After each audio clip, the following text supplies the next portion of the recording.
Ngayong araw guys ay nagbuo nga pala kami ng pangalan na kahoy dito sa may bahay ni Tarzan. At ang nakasulat nga pala guys dito ay napadaan lang tapos bahay ni Tarzan. Eto nga pala guys ay ilidikit namin dito sa may dingding nitong bahay ni Tarzan para naman guys makilala siya at alam talaga ng mga pupunta dito.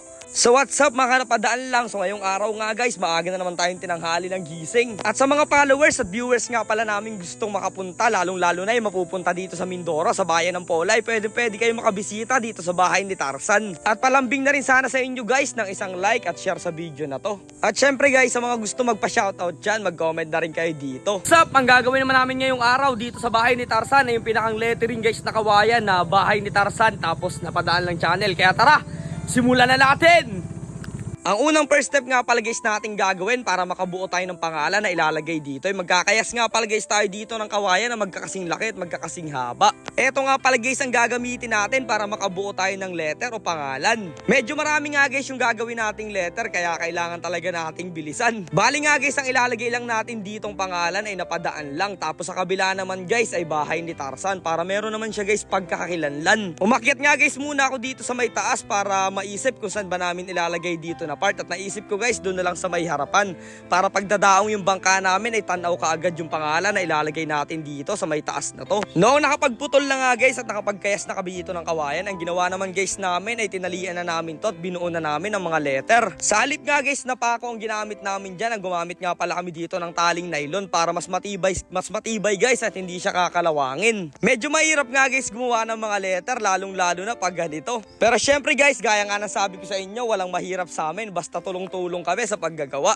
Katulong nga pala guys natin yung mga tropa ulit natin dyan, si Angelo, si Miguel, si Balong at si Lennon. At maya-maya nga lang guys ay natapos ko na yung nakatoka sa akin ng mga letter. Eto guys yung sa akin napadaan lang tapos sa kanila naman guys yung iba. Medyo masakit nga lang guys sa kamay sa pagkakayas at pagtatali nitong mga nylon. At para nga guys maging mas mabilis kami dito, ang ginawa ko ay tinulungan ko na rin sila. At oo nga pala guys, meron nga pala ako sa inyong itatanong. Gusto nyo bang gawin namin yung survival mode dito sa bahay ni Tarzan? Bali guys ang mangyayari nun ay wala kaming dadalhin pagkain dito sa bahay ni Tarzan at hindi guys kami gagamit ng bangka para makarating dito. Maglalangoy lang guys kami simula dun sa dike papunta dito sa may bahay ni Tarzan. At wala guys kaming dalang pagkain kundi tubig, gulok at isang pana lang panghuli guys ng isda at saka flashlight. Basta guys abangan nyo yung magiging survival mode natin dito day 1 to day 3. Susubukan guys namin kung kaya ba namin makasurvive dito sa bahay ni Tarzan na walang dalang pagkain. At balik nga pala guys tayo dito sa ginagawa namin. Natapos na rin nga pala guys kaming barnisan itong mga lalagay nating pangalan dito. At ayan na nga guys, napadaan lang tapos sa baba niya ay bahay ni Tarzan.